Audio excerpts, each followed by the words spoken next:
I'm Dan Wootton. This is Outspoken Live, episode number 42. A political earthquake in Germany that could lead to an anti-globalist, pro-nation-state revolution across Europe. Nigel Farage'S Reform UK are inspired and boosted by the AfD's shock election victory. Say we're 8 or 9 weeks in to this growing, darkening nightmare. And yes, I mean, I think you look at the polls, Labour are collapsing in the polls, Keir Starmer's personal approval rating is collapsing in the polls, Reform UK, we're going up in the polls. But the MSM, in its typical tone-deaf fashion, is likening folk opposing open borders to the Nazis in the 1930s. In my digest next, I argue how this demonisation of ordinary citizens wanting to slash immigration as far right will only help result in Reform UK seizing power in Britain. Then my superstar panel, Father Phil Canon and Dame Andrea Jenkyns weigh in, also coming up today. Kemi Badenoch talks a good game as she launches her campaign for Tory leader, but will not commit to immigration cut targets. People should not be made to feel guilty for questioning levels of immigration, legal or illegal, if it is changing the place they know and love. And a disgusting lack of political condemnation over the out-of-control violence at the Notting Hill Carnival, which has now resulted in 2 deaths over the weekend, proving two-tier policing now dominates. That's as Lucy Connolly is told she will be jailed for a post on X on the day of the Southport massacre. We'll hear from her husband, a Tory party councillor, for the first time. You know, an upset housewife, really, just seeing children and the reports with all the misinformation, and just got dragged into it, and obviously she regrets it. Much more of that interview with Raymond Connelly later, but I have to say, it is insane that Lucy, a mum of 3, has been remanded in custody. She is still in jail and told she faces a significant custodial sentence, while the 2-tier UK justice system fails to jail child rapists and violent criminals while releasing murderers early. That is where we're at under this Labour government. Then, in the uncancelled after show, Meghan Markle's sister Samantha Markle reacts to the bombshell reports that Prince Harry is planning a return to Britain. I have loads to say on this today, so you can register to watch our after show on our website right now at www.outspoken.live. It is a safe space, free of censorship. Your support at just £5 a month not only gives you 30 minutes of extra content every single every single weekday, Monday to Friday, it also allows us to continue making this independent daily news show. So with no spin, no bias, and no censorship, let's go.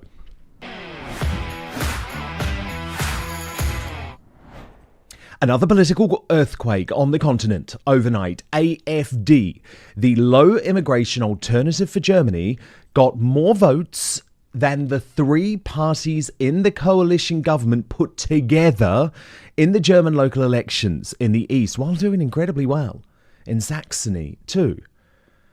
Meanwhile, BSW, the left-wing low immigration party, which just launched, went straight into double digits too. So without going into the intricacies of German politics, just trust me when I say this signifies the start of a revolution against the woke ruling classes that have imported the third world into nation states for decades and expect the native European population to sit back and do or say nothing. And they expect us to do that, and the Germans to do that, even when members of ISIS are allowed into the country illegally to stab dead innocents at a music festival. So, of course, the mainstream media say such a revolution is far right. So lazy, aren't they? Like this front page splash from The Times, shamefully invoking the Nazis. Kathy Gingell from Conservative Woman, she's actually here later this week, raged about that front page. Shame on The Times. What a shocking and unwarranted and deliberately smearing headline. But the usual suspects, they continue with this lazy narrative in order to do anything possible to divert from actually discussing the issues. Like the race baiting failed First Minister of Scotland, Humza Useless, who posted on X, a party steeped in xenophobia, anti-Semitism and Islamophobia is winning state elections in Germany.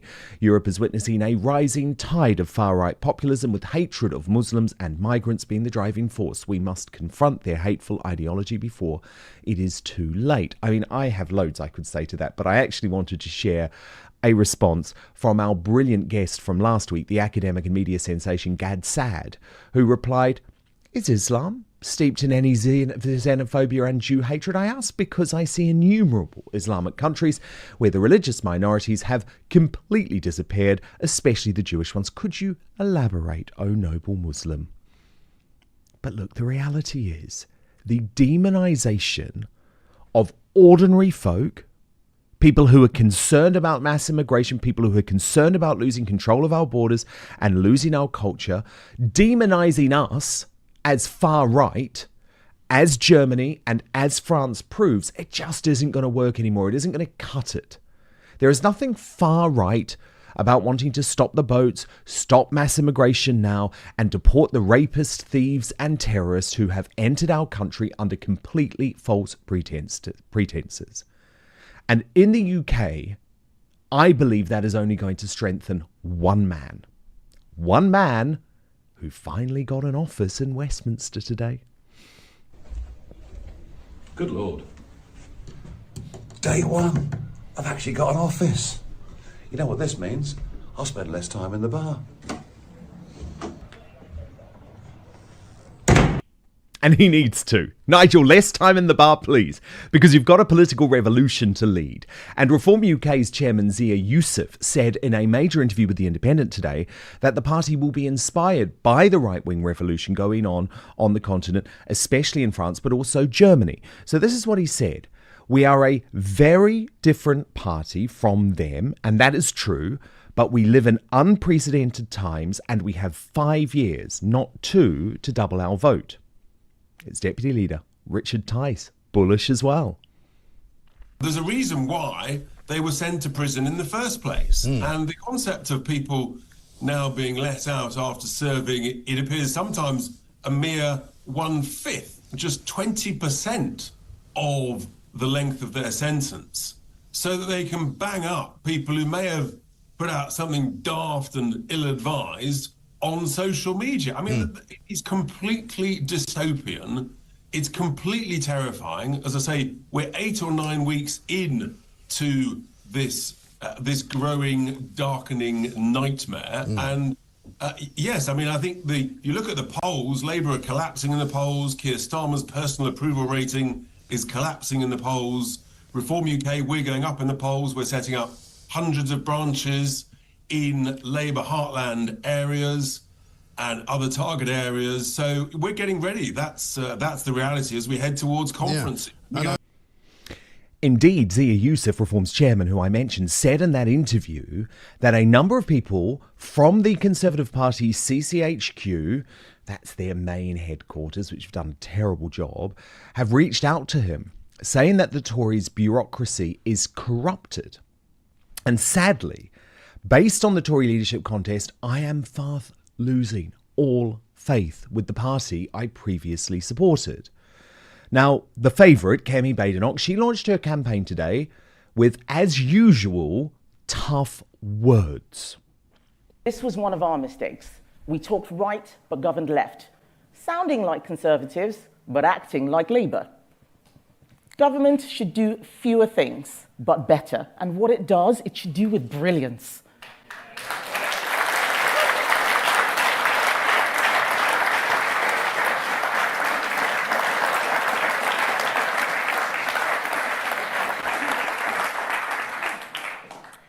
Second, I believe in citizenship. Citizenship is not just about having a passport. It is a commitment to a country and the people in it. A country belongs to its citizens. It is nothing without them. We cannot treat their needs or concerns as secondary or inconvenient or of a lower priority than anyone else's.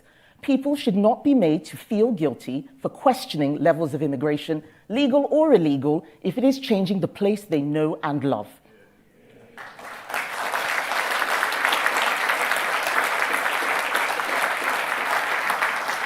And government should not be shy of doing whatever it takes to change things.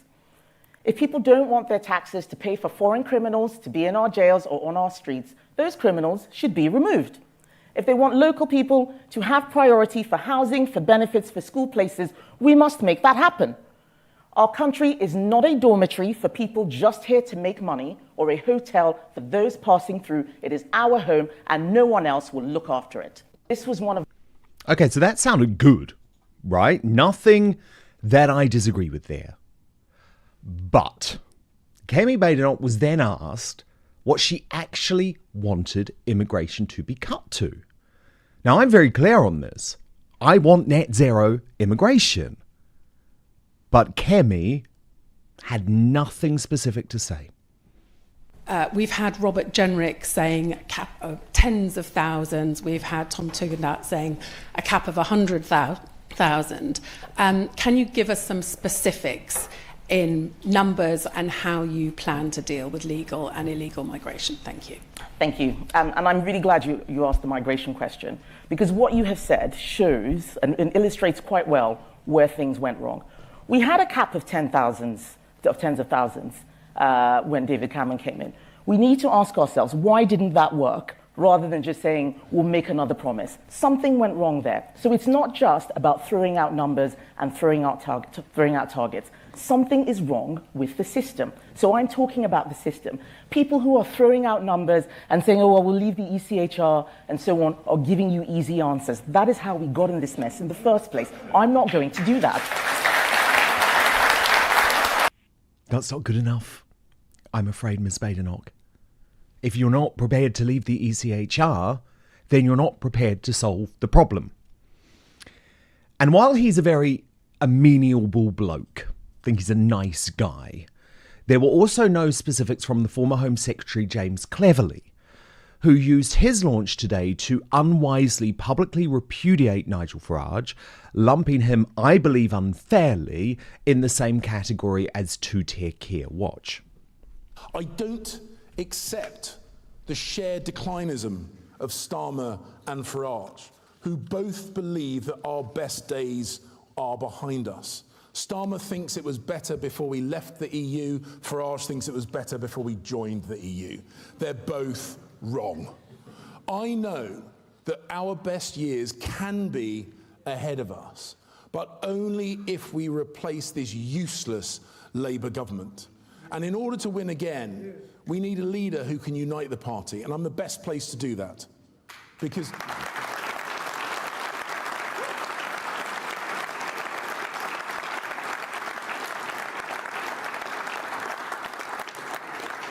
I'm the best place to do that because to command loyalty, you have to have displayed loyalty. And I have always served the leader of the day, never briefed against colleagues. Your loyalty, though, should be to the people, your voters, the people who voted for Brexit because we wanted to control our borders. So look, I find this difficult to say, but the Conservatives look like a spent force.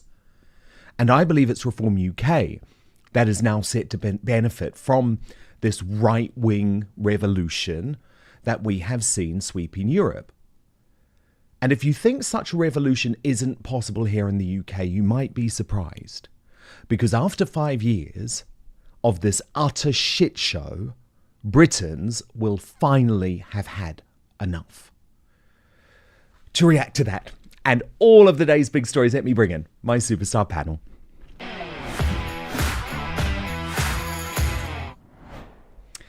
And today I am delighted to be joined once more by Dame Andrea Jenkyns, the former Education Secretary, who was the first Tory, actually, to have the guts to call for Sunak to go, if only her party had listened to her.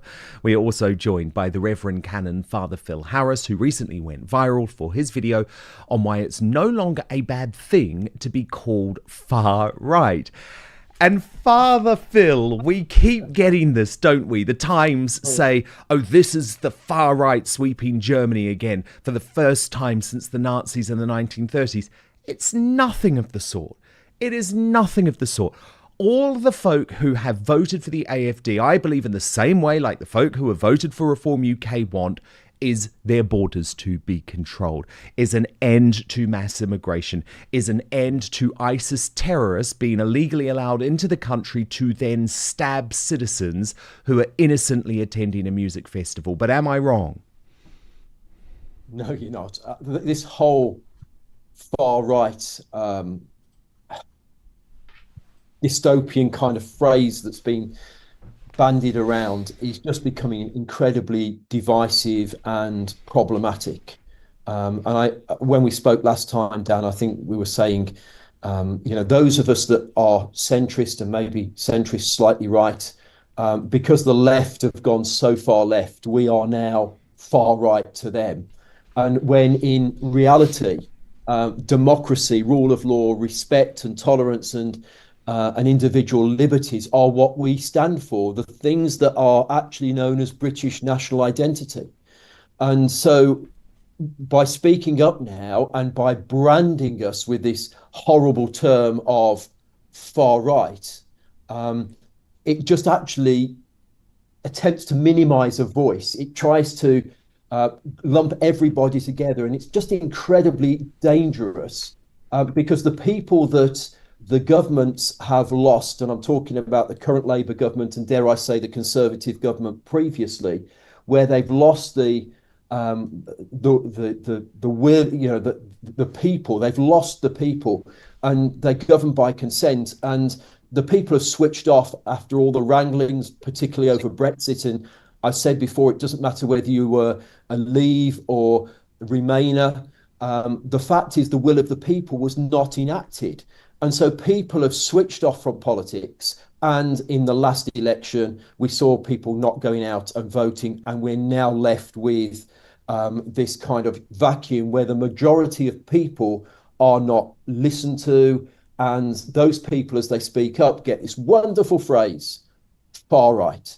And I just find it offensive. And the kind of backlash I've had, particularly in Christian circles, where I thought in identifying, and saying I'm a far right priest according to Sir Keir Starmer, that would actually bring some common sense. What it's done is caused a backlash against me, for actually just trying to call out the madness of this phrase of far right.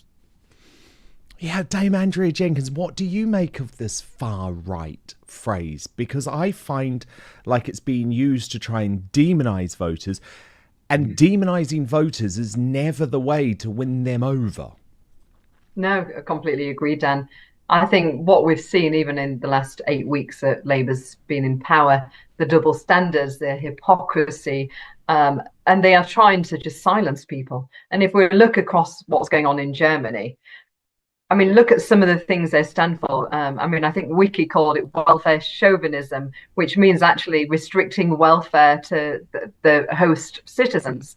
They are pro leave the EU. They want to control their borders. And I think people's had enough. And this just epitomizes that we are going to see a rise of, similar parties across Europe if people keep getting ignored. Yeah. Indeed. And actually, let's just break down. Actually, Kathy Gingell did this for us from Conservative Women. She broke down the remarkable victory that ADF had in Eastern Germany. They won 32 of 88 seats in the Regions Parliament. That's 10 more seats than it had before. Second place to CDU, followed by this new, recently formed party, the Union for Reason and Justice, with 15 seats. 2 more parties entered the local parliament too, which showed just this massive turn-off from the Olaf Scholz party. And the 2 parties of the ruling federal coalition, Greens and the Free Liberals, failed to receive any seats at all. Turnout was 73.6%. So as she said, Father Phil, if that doesn't send a message to the woke and extremist ruling elites, I don't know what will. No, but there's a warning in all of this, is there not, Dan? That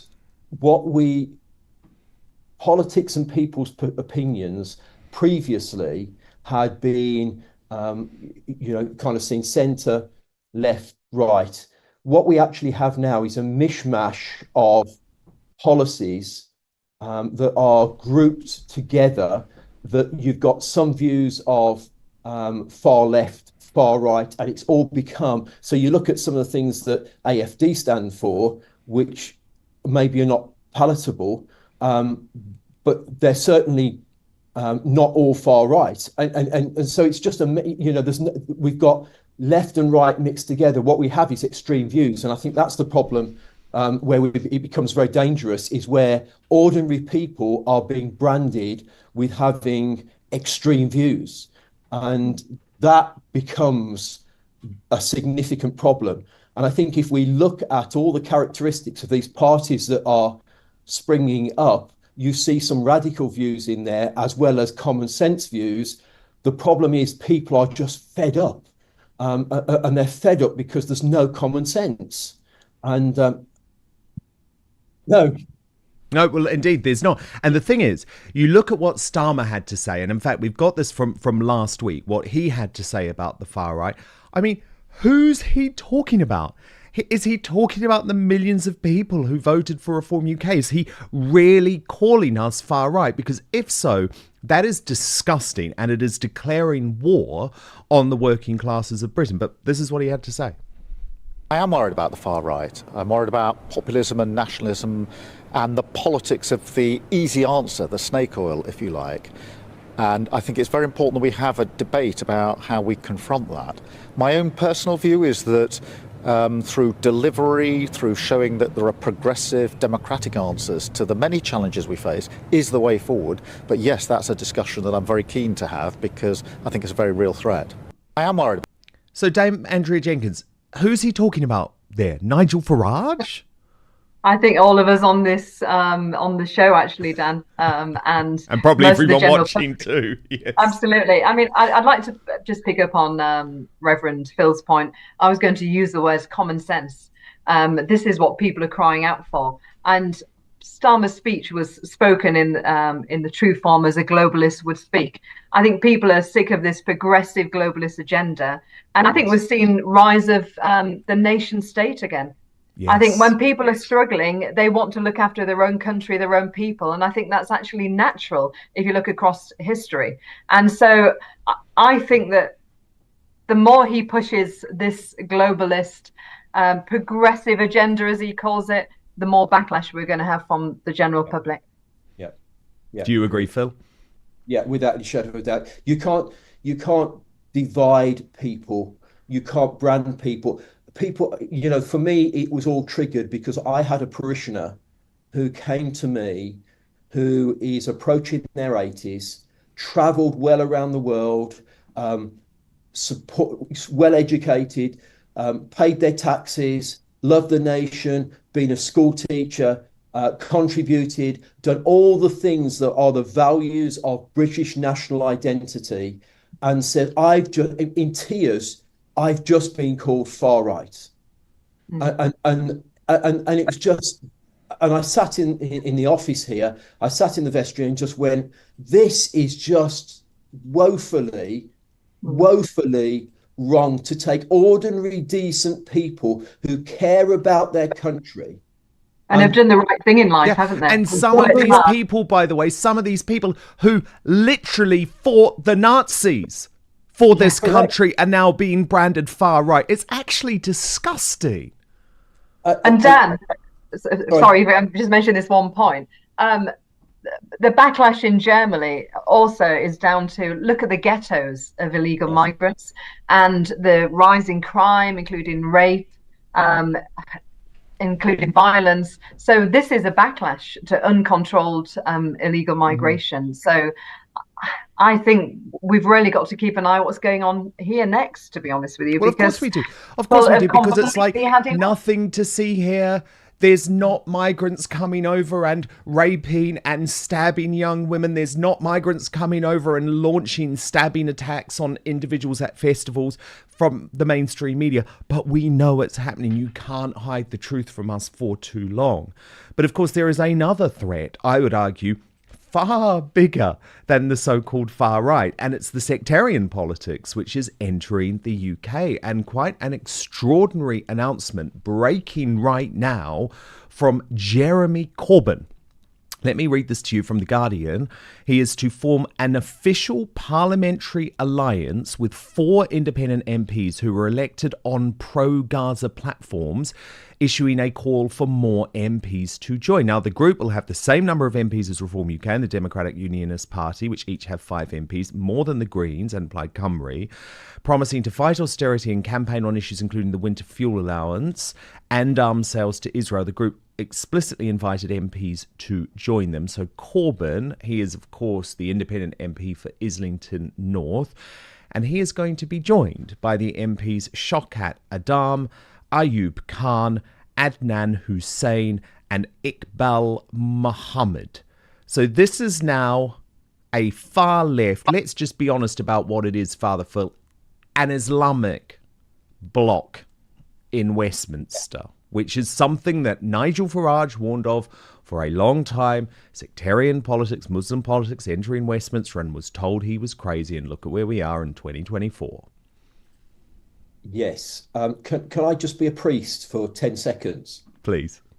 So just being the priest for 10 seconds, we see kind of quoted and put out there of this great this verse from Leviticus that talks about the stranger who dwells among you and welcoming the stranger and the sojourner and the foreigner. Now, I would just love somewhere for a Christian minister to unpack that properly, because the people that came into the nation of Israel that that's talking about, and by the way, when Israel left Egypt, a number of Egyptians went with them. And what they had to do was adapt to the customs of Israel. And so the sojourner had to keep, for instance, the Sabbaths and the Passovers and follow the Jewish religion. And so what we actually have now is a scenario where we are welcoming people in. And can I just be very clear here? If there is a genuine refugee, I want to help them. All of my life, and in terms of ministry, I have been in the last 3 years working with India as an example, and I've been in India and Africa, and people are calling me racist and that's deeply sectarian and problematic. And all that I'm saying is, if people come to this nation, we actually talk about respect and tolerance and individual liberties, and so we should. But there is a responsibility for people who come to the nation to abide by our laws and not try to set up their own laws, and actually adopt the British way of life, just like the foreigner and the stranger and the sojourner had to do so when they arrived in the land of Israel, in the nation of Israel. And the Houses of Parliament, right in the centre of the floor there in the central lobby, and Dame Andrea will know this, is in Latin. There is a verse that says, unless the Lord builds the house, those that do so labour in vain. And so from my point of view, what we have now seemingly is an agenda. Now, let me be clear, I am not anti-Muslim, I am anti-radical Islam. And there's a difference there. No, there is a critical difference, but Andrea, at the end of the day, from a political point of view, surely this new party, organisation, I mean, however you want to put it, is designed to push Labour further to the left on these issues because they are worried about losing the Muslim vote. Oh, completely. And I think that we'll see they will go even more to the left because what Starmer sees is that Farage and Reform are hot on their tails, and they don't want to hemorrhage any more votes to independents as they've seen in that group. But it clearly is a group which wants to obliterate Israel, in my view. and that should be called out, Dan. If it was in any other religion trying to do this with another religion, we would not accept it. But I mean, I'd say about Corbyn, though, I mean, I'll say this in jest, but have we not got the Communist Party of Great Britain under Labour? He could easily join them, couldn't he? Yes, in some ways he would fit in quite well. Yes, exactly. Yeah. Yeah. You agree, Father? Oh, you know, it's the anti-Semitism piece, and if anybody looks me up, that they will see how pro-Israel I am. And another point that I will make here, I don't see how a Christian cannot be, because we're based on Judeo-Christian values. And there is this complete... Exactly, Andrea. They are, and so we have democracy, and we're constantly pulling down democracy.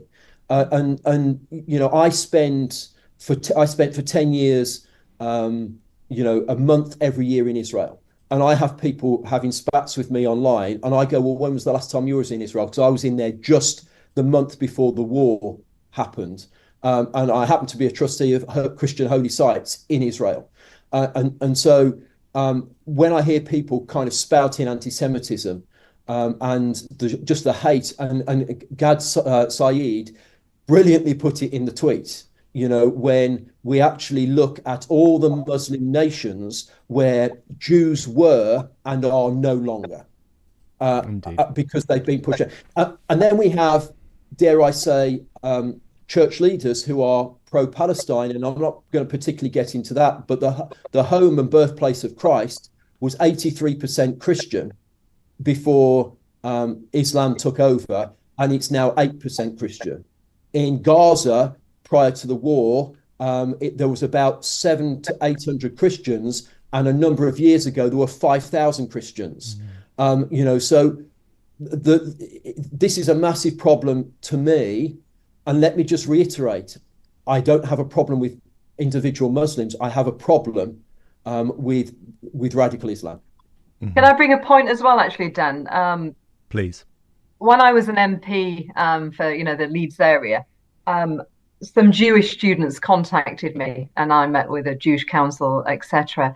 And let's not forget that Corbyn has got a massive student following.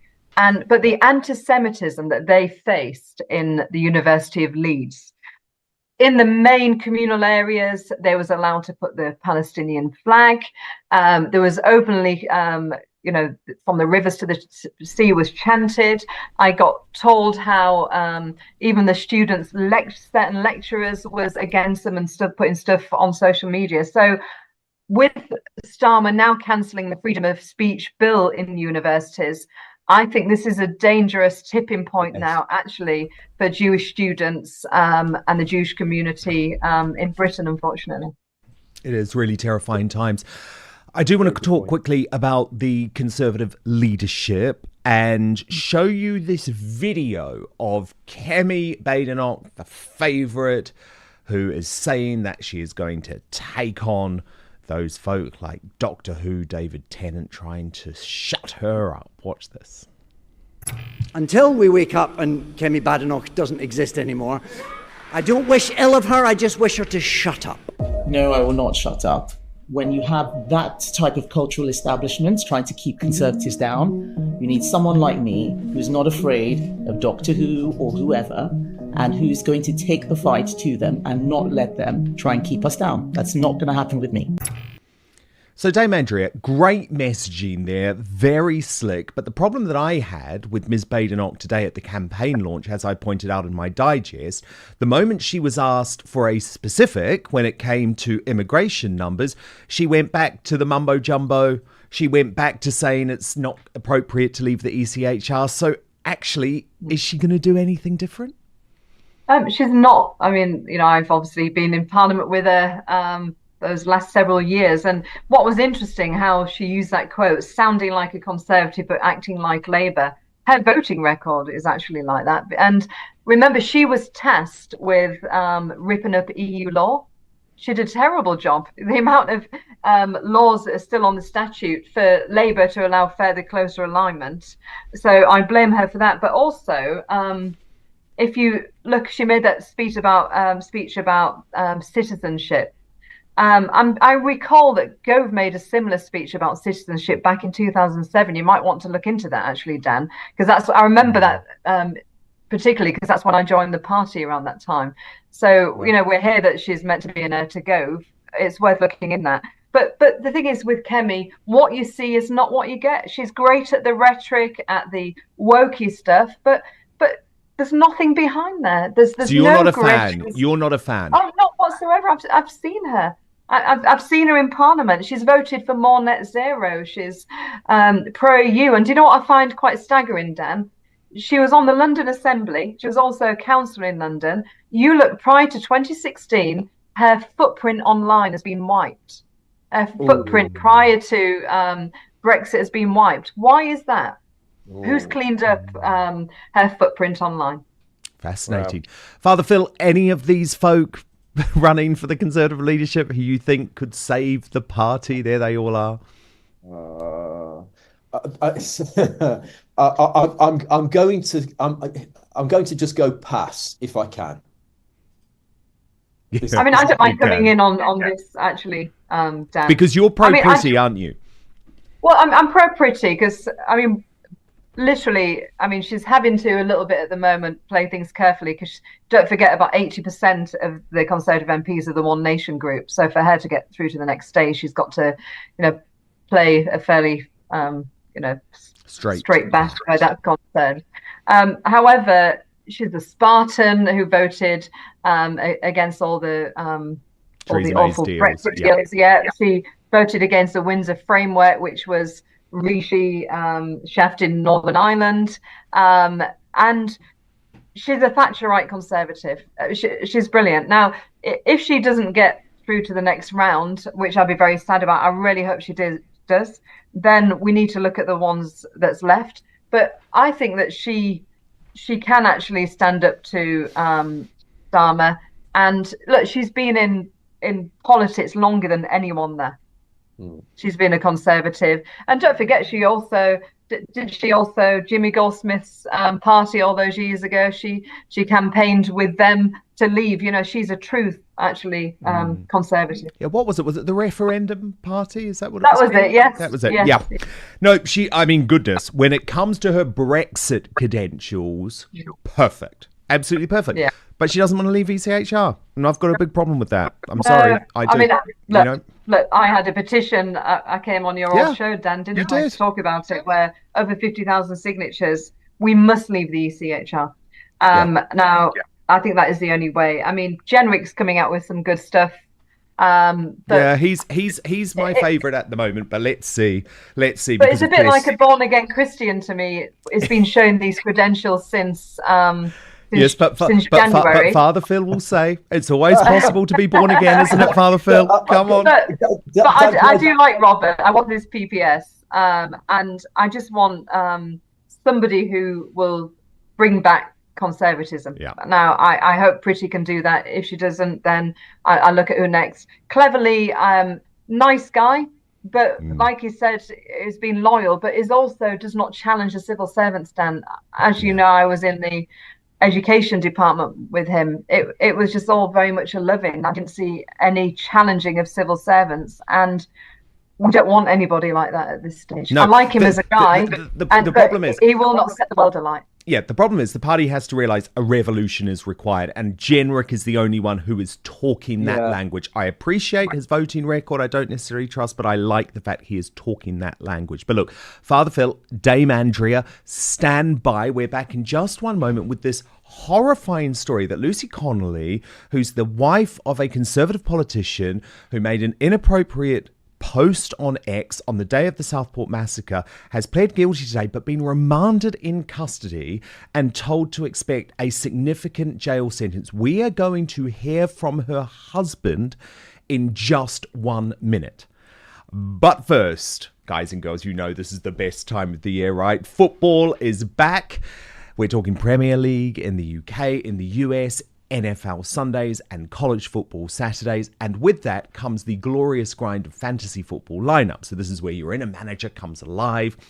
setting the perfect fantasy roster, screaming at your TV, and making last-minute waiver moves that either make you a hero or the guy everyone ridicules in the group chat. You know, I've been there. But listen, while you're over here making sure your fantasy team is dialed in, don't let your personal grooming become the guy that gets left on the bench. Because let's be honest, nobody wants to fumble their grooming routine. That's where Manscape's Performance Package 5.0 Ultra comes in, acting as your all-in-one grooming playbook. From keeping things sharp down below with the Lawnmower 5.0 Ultra to taking care of those rogue nose and ear hairs with the Weed Whacker 2.0, this is the lineup that will keep you looking and feeling like a champ on and off the field. Clean, confident, and ready to dominate your fantasy league. The Lawnmower 5.0 Ultra Groin and Body Hair Trimmer is the franchise player of your grooming roster with precise trimming capabilities. It's reliable, efficient, and gets the job done without fumbling. Whether it's for date night, a weekend tailgate, or just everyday grooming, this is the tool you want on your squad. And then let me tell you about this, the Weed Whacker 2.0, because we've got to be honest here, no one wants a surprise nose or air hair making a guest appearance on game day. So the Weed Whacker 2.0 handles those details like a pro, keeping you neat and ready to go. No missed tackles in your grooming gang. And look at it there, what a product. The Performance Package 5.0 Ultra doesn't stop at grooming essentials. It also comes with 2 free gifts. The Boxers 2.0 Midnight Bravo and the Shed 2.0 toiletry bag, premium gear to ensure you're always ready for action, whether at home or on the road. So join the over 10 million men worldwide who trust Manscaped and get ready for kickoff by heading over to manscaped.com. Use the code Outspoken for 20% off today. That is 20% off and free shipping. Trust me, you'll be drafting the real MVP of grooming this season. But now, back to the show. And let me return to my superstar panel, Father Phil Harris and Dame Andrea Jenkyns. And breaking right now, Lucy Connolly, the wife of the Conservative politician Raymond Connolly, has been told that she will be sent to jail for a significant custodial sentence after pleading guilty for sending a post on X on the day of the Southport massacre that was claimed to have stirred up racial hatred. Now, I have very strong views on this one. Yes, the tweet was despicable. It was wrong. But she admitted that very soon after posting it. She said that it was in the heat of the moment. And I think it is completely wrong and despicable that this woman is currently a political prisoner behind bars, locked up. She has been held on remand until sentencing in weeks and weeks' time, all to prove a point in Slippery Starmer's 2-tier Britain. She is a childminder, she is a mother of 3, and up until this situation, her rap sheet was completely clear. So what the government and what the justice system is trying to do is make us all terrified to speak out on current events. Now, in a searingly honest interview, Raymond Connolly, who is a Conservative councillor, and let's be honest, that is a big reason behind this politically motivated witch hunt against his wife, spoke out today outside court. Let's watch what he had to say. I'm kind of relieved, actually. It is all over. These last few months have been quite traumatic for Lucy and the children. The stuff I hear on the TV is not really Lucy. She's probably the opposite of what she's having to admit to, but she knows that she's overstepped the mark and there's consequences for it. So hopefully she'll be able to learn from this and move on with her life. What she said about it to you now, reflecting on obviously what happened and what she did? It's just a moment of, an upset housewife, really. Just seeing children and the reports with all the misinformation and just got dragged into it, and obviously she regrets it. She did a couple of hours after she'd put the link up, but obviously it came back on a week or so later, and then obviously underneath it, and her husband's a Tory councillor, and here we are today. Does she accept that the tweet was racist? I don't think she is not that person. I'm not too sure, really. I mean, all I know is she's not that person. She's probably the opposite to that, actually. She really is. But she is the collateral damage in Two-Tier Cares UK because he wants me to be scared about what we post on X. Now, the Patriots of Britain have actually been protesting across the country outside prisons to try and raise awareness for what has been an issue completely ignored by the mainstream media, which is why I speak about these poor folk rotting behind bars for social media posts now. Because whether you agree with the posts or not, and I certainly don't. We just saw Julie Sweeney there.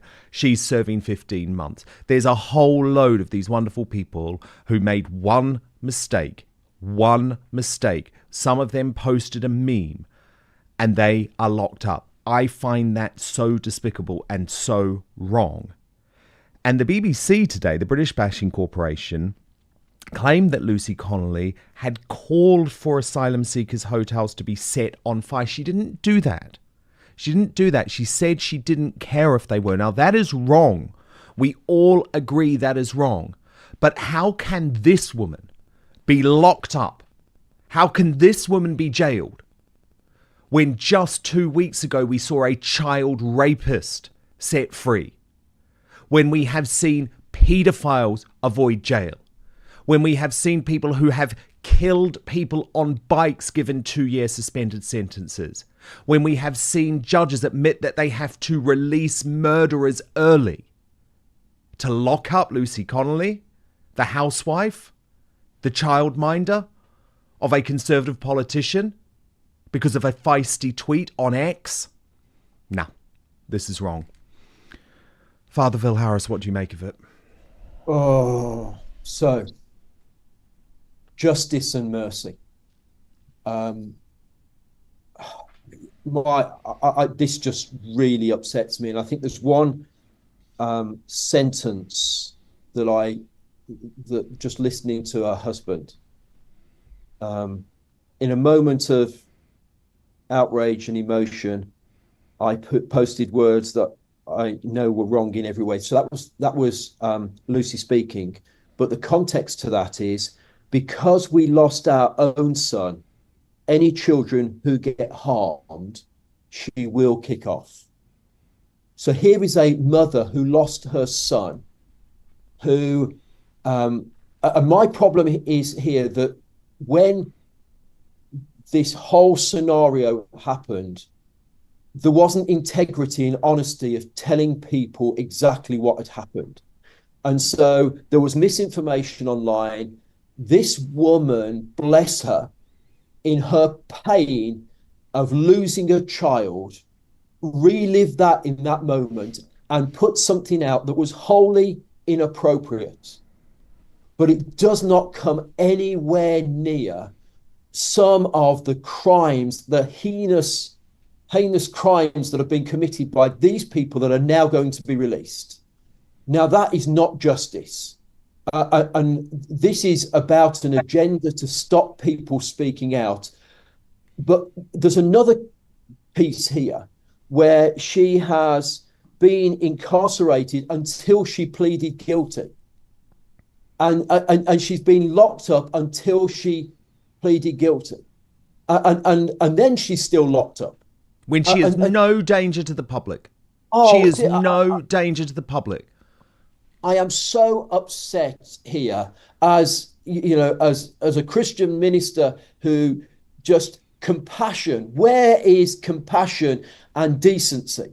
And yes, she said something that was woeful, but our nation is better than this. Government should be better than this. We just should be better than this all the way round. And we've forgotten who we are.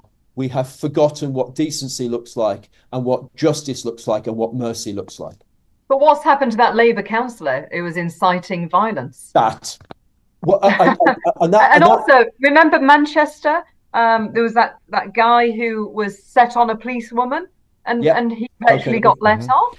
Well, he hasn't been charged yet. Nick Lowles, who spread false information. But why has he not been locked? Well, indeed, and Nick Lowles from Hope Not Hate, who spread false information about an acid attack. I was on his hit list, Nick Lowles, by the way. Yeah. Yeah, and he hasn't been arrested at all. And by the way, that misinformation directly led to violence. There is absolutely no evidence that Lucy Connolly's post on X led to any violence at all. Yeah, exactly. Now, that's not accepting it, Andrea, but she's a mum of three. I mean, what would you have done if she was one of your constituents? Oh my gosh, well, I'd be there fighting with her. And but likely, exactly what Reverend Phil said. I'm a mum myself, my little boy Dan, and I do, lovely boy. I mean, what she must have gone through, the pain in life, and she's still going through. She's suffered enough, and then to lock her up when she's no danger to society, it's in a bad place. It's in a sad place, this country, and it breaks all of our hearts, actually. So Andrea, do you not think that just locking her up that's all woeful and horrendous, but to then release real criminals, yes, so that she can be locked up, I know there is something so very, very, very wrong. Completely, yeah. Very, very. I actually, as you know, Dan, I've been speaking out on this so-called far right stuff since the election, and I've got former constituents who are thanking me. You see it on some of my posts on social media. Thank you for speaking out, Andrea. We don't. Yes. We don't speak up about this because we're worried about our jobs, our family, our livelihood, and that's a terrible place to be in society. And that's why I view Starmer as an authoritarian. Well, Andrew, just speaking into that, I'm having people coming to St James every week now because I spoke up. And the message is very, very simple. The church hasn't spoken up. People don't speak up for us, and we cannot speak up. And I had someone in church on Sunday said, I can't speak out. I'm a head teacher. Dan, you need to set your own, Reverend Phil, you need to set your own podcast up, don't you think? And actually tell weekly stories about this as a way to actually fight back on this, on, like you said, common sense. You need to do that, Reverend Phil, because it's needed. Yeah, and I think it's very powerful as a man of the cloth like yourself to do that. Yeah, I completely agree. Yeah, I'm just heartbroken at the moment. I really am. This is this, and I think the other part is that where they took the interview with her husband and with Councillor Raymond, and they said, so is she racist? And so everything is either far right, racist, or xenophobic, and that's and how dare someone ask? It's just wrong. I mean, as Daniel has been the same since 2016. Anybody who supported Brexit have been all labelled these words, and thick as mince, for example. We anybody who's far right is thick. The racists, the bigots, rather than demonisation. Common sense who love our country. Yeah, it is demonisation. It is a war on the working classes. It is a war on the honest, hard-working people who have made this country great. And it makes me so angry. And I look at these people and I feel so horrendous about the fact that they are locked up and that there was political outrage about what they did. Yet, we saw the most despicable carnage at the Notting Hill Carnival, resulting in 2 deaths. These 2 lovely souls killed because they attended the Notting Hill Carnival, and the mother there on the left, I mean, utterly horrific. It was in front of her 3-year-old daughter. The pain that she felt in those final days because of the way that she was attacked at the Notting Hill Carnival. And over the weekend, Dame Andrea, we saw such weak condemnation. I mean, Sadiq Khan did not speak out on the violence until 2 people died. He said nothing until the 2 people died. Same with Yvette Cooper. Shame on them. Oh, completely. Absolutely. Absolutely. This I was just looking before the show today, Dan, and just looking at this lovely woman and the circumstances of her death. I was just sitting here going, oh. She had her whole life ahead of her, didn't she? Andrea, exactly that. Dame Andrea, exactly that, and just gone. And nobody just, we've got the post of Lucy Connolly, Inklink, and we've got all these, horrible crimes. Every day there's a stabbing, and nobody is... And Sadiq Khan has never ever been able to control it. And why the heck did the public vote him back in? That's what I find quite outstanding. It's probably low turnout as it has been while we've got a Labour government at the moment. Yeah. It's just the whole Notting Hill scenario. No, it was so depressing. So depressing. Well, look, sorry, you go, Father Phil. I was just going to say, the problem is, Dan, again, if we actually speak about Notting Hill because of the origins of Notting Hill, you're thrown in as being racist again. It's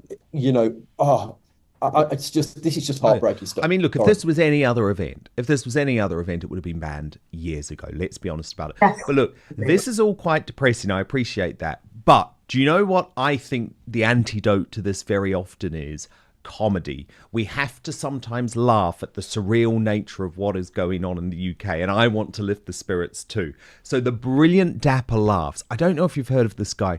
He was a really great comedian. He was thrown under the bus by the cancel culture mob. Woke ITV effectively ended his mainstream career, but he has now started to take on in such a brilliant way the madness in the UK at the moment, wrapping up loads of the issues we've been discussing today in the most hilarious way. Watch this. In the life of an Englishman. Now picture this, you're in London, it costs more than you earn to live here, so you're slowly accumulating debt. You can't afford a holiday, so you're addicted to drugs just to fucking escape your life. Oh. The weather's shit, the people that live here are even shitter, and they hate each other with a passion, and you can't afford to leave. There's homeless people all over the place. The shops are boarded up because of COVID. Anyway, you wake up one morning to find out your tax is going up because Labour's in. And this is after you, Les, the cost of living crisis, energy prices, interest rates have all eaten that last little bit of extra money you had left over each month from your wage and your outgoings.